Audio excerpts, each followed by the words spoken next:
৬৮,০০০ দর্শকের সামনে কানাডাকে স্রেফ মাটিতে নামিয়ে আনল মরক্কো। হাফ টাইম পর্যন্ত যারা ড্র করার স্বপ্ন দেখছিল তাদের চোখের সামনেই স্কোরবোর্ড হয়ে গেল ৩-০। কোনো অঘটন নয়, বরং নিখুঁত প্ল্যানিংয়ে সবার আগে কোয়ার্টার ফাইনালের টিকিট কেটে নিল তারা।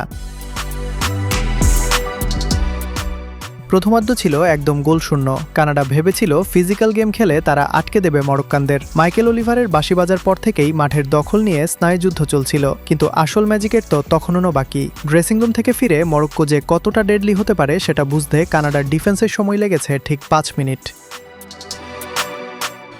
৫০ মিনিটে আশরাফ হাকিমির সেই ডেডলি মাইনাস, আর বক্সের বাইরে থেকে আজিদিন উনাহির নিখুঁত শট সোজা বটম রাইট কর্নারে। কানাডার জালে বল জড়াতেই ম্যাচের কন্ট্রোল পুরোপুরি মরক্কোর হাতে। গোল খেয়ে কানাডা মরিয়া হয়ে ওঠে। বুকানন আর জোনাথন ডেভিডরা বারবার কাঁপিয়ে দেয় মরক্কোর বক্স।